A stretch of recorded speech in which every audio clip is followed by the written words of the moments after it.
I quit my job, and my CEO showed up at my door in the rain. The doorbell rang at exactly 8:17 p.m. The sound cut too sharply through the quiet of my apartment, like a blade slicing into the fragile stillness I was clinging to. I paused, glanced at the TV where a movie was playing, one I couldn't remember a single detail of. Friday night, no messages, no plans, no reason for anyone to be standing at my door at this hour. This week had drained me to the bone. My work shoes lay kicked somewhere beneath the sofa, crooked and careless, mirroring how I felt. I was wearing a faded college t-shirt, something I only pulled out when I no longer had the energy to pretend I was fine. On the coffee table sat an open pizza box from over an hour ago. The cheese already stiff, the smell of grease mixing with cold coffee in the air. The movie kept playing, blue light flickering against the walls, just enough to keep the room from sinking completely into silence. I thought of the pizza delivery guy. Or a neighbor knocking on the wrong door. Or worst of all, a relentless insurance salesman. I stood up, my mind blank, not even bothering with the peephole. Whoever it was, I didn't have the energy to care. I reached for the knob and opened the door almost on reflex. My wallet still in my hand. And then, I froze. Eleanor Hayes stood there. Not Eleanor Hayes in brightly lit boardrooms. Not Eleanor Hayes in a perfect blazer, with a voice strong enough to silence an entire room. But Eleanor Hayes in the rain. Her hair was soaked, a few strands clinging to her cheek. Her white blouse had darkened with water, pressed close to her frame as if she'd been standing out there longer than I'd imagined. In her hands was a pale yellow envelope, held tightly against her chest, not the posture of a CEO delivering a decision, but of someone trying to steady herself. We stared at each other for several seconds, neither of us speaking. Time seemed to slow, leaving only the sound of rain behind her and my heartbeat pounding too loudly in my ears. Every assumption I'd made just moments earlier became meaningless. I stood there, on the threshold between two worlds, my cluttered apartment and the woman who should never have been standing here. And in that moment, I understood something with absolute clarity. Not with logic, but with a sensation spreading through my chest, a quiet, undeniable certainty that if I stepped even slightly out of rhythm, everything familiar in my life would change direction. I had never seen Eleanor like this. Not the woman who entered a room and made conversations fall silent. Not the one who commanded rooms full of powerful men with a glance and a perfectly timed sentence. Not the CEO who signed million-dollar contracts before breakfast and moved on as if it were just another item on her list. The Eleanor standing before me carried none of that armor. She didn't radiate certainty. She didn't look like someone who always knew exactly what she was doing. Her shoulders sagged slightly, as though the weight she carried every day had finally found somewhere to rest. Her eyes, usually sharp and focused, now reflected something else entirely: hesitation, tension, and an emotion she hadn't managed to hide. She stood there in the rain, unprotected, unprepared, with no power to shield herself behind. Just a woman who had stepped out of her carefully controlled world and onto a doorstep that could change more than any deal she'd ever signed. And I realized what held my gaze wasn't her rare vulnerability, but the truth that, for the first time, Eleanor Hayes wasn't here as a CEO. She was here as a human being. A fragile one. Something I never thought I'd be allowed to see. The hallway light fell across her rain-soaked face, exposing the hesitation she couldn't quite conceal. Her shoulders were tense, as if a single word of rejection would make her turn away instantly. In her eyes was something unfamiliar, not power, not iron confidence, but a quiet fear Eleanor Hayes had never allowed anyone to witness. "I accepted your resignation," she said. Her voice was so low it nearly dissolved into the rain behind her. Each word spoken slowly, carefully, as if saying them any faster would rob her of the courage to continue. "But I don't accept losing you from my life." The sentence hung between us, heavier than any contract she had ever signed. It carried no command, no demand, no expectation of an immediate answer. Just a truth placed before me, bare and unguarded. I stood frozen. My hand was still gripping the doorknob, my knuckles white though I hadn't noticed. My thoughts collided and scattered until nothing remained but a hollow space where I could hear my own heartbeat. "My name is Daniel Carter." I'm just an ordinary man, fresh from leaving his job. Fresh from the wreckage of a broken relationship. Still trying to gather the scattered pieces of himself. And 6 months earlier, if anyone had told me that the woman standing at my door tonight, my CEO, the embodiment of logic and power, would appear in the rain with fear in her eyes and a confession free of calculation, I would have laughed and said it was impossible. But tonight, on this threshold, I understood something. Some moments don't need to be believed in advance. They just need to happen. Blank. Underscore, blank. 6 months earlier, my life collapsed on a Tuesday afternoon, ordinary to the point of cruelty. No warning, no intuition, no sign that in just minutes, everything I thought was solid would fracture and fall apart. I left the office later than usual, my head still tangled in numbers and unfinished schedules. The sky had faded to a familiar gray, the kind that belonged to days without significance. I remember thinking I'd get home a little earlier. Maybe have dinner with Lily. Maybe finish the episode we'd left half-watched. Small, harmless thoughts. Ones you only have when you believe tomorrow will look like today. The apartment greeted me with an unfamiliar silence. No music from the living room. No footsteps in the kitchen. No smell of food or running water from the bathroom. Everything was too neat, too clean, as if someone had deliberately erased the evidence of another person living there. I set my bag down, called her name once, then again, no answer. And then I saw the note. It lay in the center of the kitchen table, placed straight and deliberate, untouched by air, unobstructed by anything else, as if it knew it would be the first thing I saw. I stopped, my heart pounding painfully. Part of me already understood what was happening before I stepped closer. The rest clung to a foolish hope that it was something harmless, a grocery note. A reminder, something ordinary. But when I picked it up, I knew. That ordinary Tuesday afternoon had just ended my old life. Lily, my girlfriend of 4 years, had left. Not through a conversation. Not with a kind explanation or even a fight. But with a few short, cold lines, written in advance so she wouldn't have to look me in the eye. She said she'd met someone else at the gym. Someone new, someone easy, someone who slipped into her life as casually as changing workout schedules. Someone who isn't always exhausted from work. Someone who has time for her. Those words pierced me quietly but precisely, as if she'd carefully chosen what would hurt most. No blame, no anger. Just observations that sounded objective, and were therefore far crueler. 4 years. 4 years of building routines. Enduring hard days together. Talking about plans beyond the present. 4 years of late dinners. Tired weekends. Promises that things would be better once everything settled. And in the end, all of it fit into a single sheet of paper. She didn't say a word to me. Didn't give me a chance to ask why. Didn't give me a chance to fix anything, or even to end it properly. She left behind an empty apartment.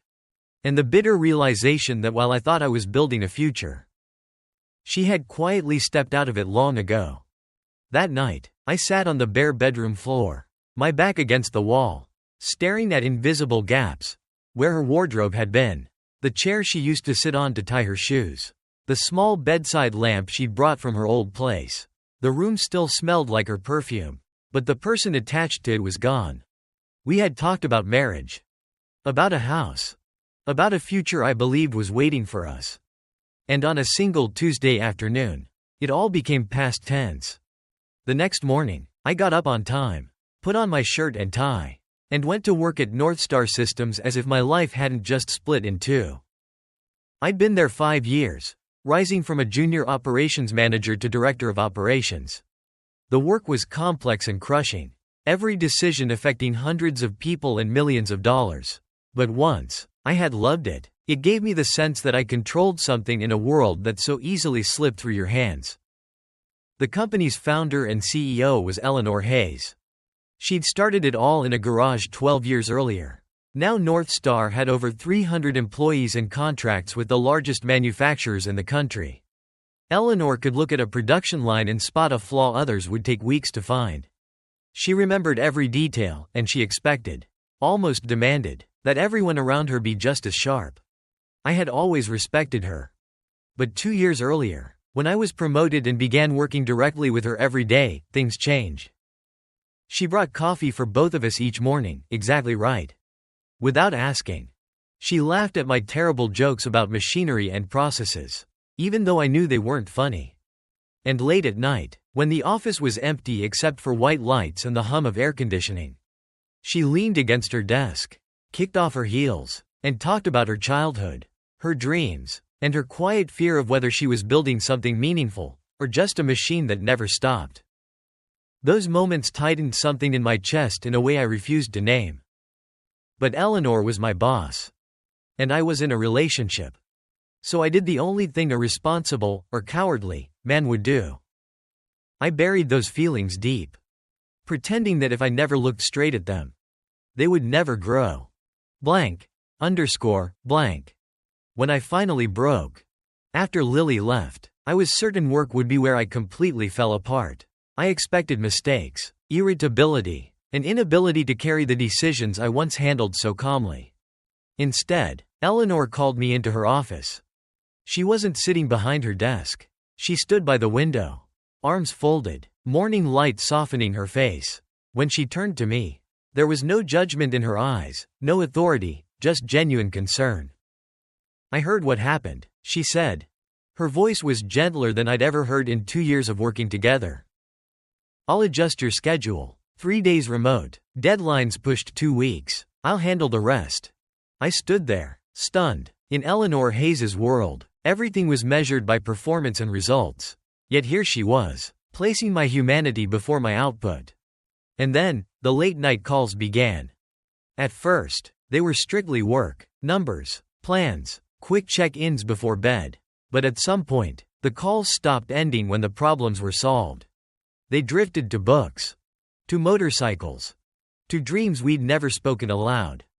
She told me about growing up with a single mother in Boston, about dinners of instant noodles in a tiny apartment, about the gratitude and fear of knowing there would be no safety net if she failed. I told her about restoring my 1978 CB 750, about the smell of engine oil on my hands, about the rare peace of working with metal, bolts, and time.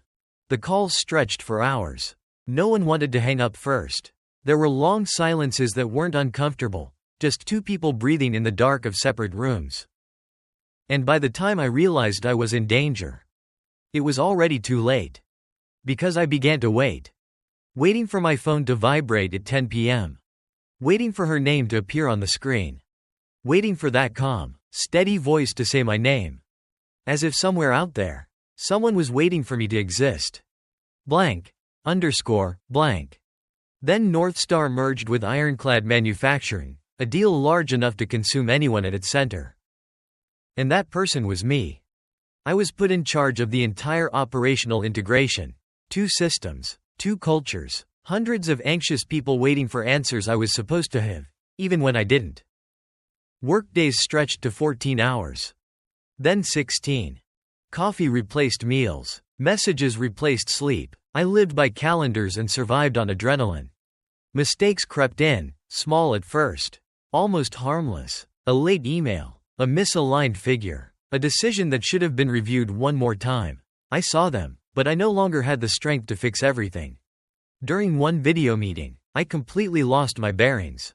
The screen filled with faces, each one a question unanswered. I spoke without hearing myself. I nodded without knowing what I'd agreed to. Eleanor was in that meeting. She didn't interrupt me. Didn't save me. Didn't criticize. She just watched. And for the first time, I couldn't read her eyes. I didn't know if they held concern, disappointment, or the quiet growth of distance. That night, I lay staring at the dark ceiling, sleepless, thoughtless, with a weight pressing on my chest. And I finally admitted what I'd been avoiding for months. I was losing myself. Not because the work was too hard, but because I had let it become my entire identity. At 2 a.m., in the brutal silence of my apartment, I opened my laptop. Blue light washed over trembling hands. I didn't write much. No complaints. No blame. Just a short, precise resignation letter. And when I pressed send, I didn't feel relief. Only the sense that I'd stepped out of a life that no longer fit me. Blank. blank. When I placed the envelope on Eleanor's desk, she didn't touch it right away. It lay there, thin and white, foreign among thick folders and glowing screens. She stared at it longer than necessary, as if not touching it might delay its reality. "We can adjust things," she said finally. Her voice was calm, professional, but I heard a tiny fracture in it. "I can hire more people." I took a deep breath. I'd rehearsed this conversation dozens of times, but standing in front of her, words still felt heavy. "It's not about workload," I said quietly. "I need to leave." She looked up at me. Her eyes darkened, not with anger, but understanding. She leaned back, fingers laced, and sat in silence, not the silence of pressure, but of someone weighing logic against something deeply personal. "You're one of the best people I've ever worked with," she said at last. Each word was careful, measured. "Losing you." A brief pause. "Will hurt." I didn't know how to respond. I only nodded. Some sentences, if answered, would shatter the fragile balance holding two people in place. 2 weeks later, I left North Star. No farewell party, no speeches, no official thanks from leadership. I packed quietly, said goodbye to a few colleagues, and walked out of the building where I'd spent nearly a third of my adult life. Eleanor didn't walk me out. She wasn't in the hallway. Didn't call after me. Didn't send a final message. And that absence hurt more than any plea could have. Blank. 3 days later, the doorbell rang. Eleanor stood there. "You're no longer my employee," I said. "That's why I'm here." Inside the envelope was a new job offer. Director of Mental Health Programs. Remote, flexible, generous pay. "But I didn't come just for work," she said. And then she confessed. About the late-night calls. About not being able to accept losing me, not as an employee, but as a person. "I waited until there was no longer any power imbalance," she said. "So you could freely say yes, or no." We stood in my cluttered apartment, shoes under the sofa, an old pizza box on the table, warm light against undisturbed walls. Outside, rain tapped steadily against the windows, as if the whole city were holding its breath with us. "I'm afraid," Eleanor said. "So am I," I replied. For the first time in a long while, I didn't pretend to be strong. We stood there, between fear and desire, between logic and what our hearts had long chosen. No conditions, no grand promises, just a small decision, big enough to change everything. We stepped closer. The first kiss was gentle, unhurried, unpossessive, just lips meeting, as if we were testing whether this was real or a dream hidden by rain. It didn't feel like a loud beginning. It felt like a whispered promise. That no matter how afraid we were, we would move forward together. Blank. We didn't rush. We slowed down, carefully, deliberately, as if moving too fast might break what we'd found. Morning coffee by the window. No need to speak. Long walks, our steps matching our breathing, the city fading into background. Endless conversations without grand themes, just asking what we feared most, what we'd missed, and what we still hoped to keep. At North Star, I was no longer there every day, but my work remained. The burnout reduction program I'd built rolled out, and the results were undeniable, a 30% drop. No emails after 7 p.m. Mandatory vacations, no negotiation. People who once took pride in exhaustion learned how to go home before it was too late. And then came 2 weeks on a motorcycle. No itinerary. No destination. Just open road, wind against the helmet, the steady engine like a second heartbeat. Waking up somewhere new each morning. Stopping when tired. No one asking where tomorrow would be. Because it didn't matter. One night, we stopped in an open field and pitched a tent beneath a sky full of stars. No city lights, no signal, just silence deep enough to hear yourself. Eleanor sat beside me, wrapped in a thin sweater, staring upward like a child seeing the universe for the first time. She held my hand gently, as if afraid to break the moment. Then she said, without drama, without hesitation, "I love you." The words didn't sound like a declaration. They fell softly, like a truth that had been there all along, waiting for the right moment to be named. blank, underscore, blank. 6 months earlier, I thought quitting was giving up. A retreat by someone exhausted. A polite way to label failure. But I was wrong. Leaving wasn't about running away. It was about finding myself again. The version of me before life became nothing but meetings, deadlines, and sleepless nights. And when I finally let go of what no longer belonged to me, life quietly opened another door. One leading to the most beautiful thing it had been preparing all along. I learned this. Sometimes the most beautiful beginnings don't start with bold declarations or perfect plans. They begin with a whispered sentence on a rain-soaked doorstep from someone trembling but brave enough to place their whole heart on the line and risk everything for something real.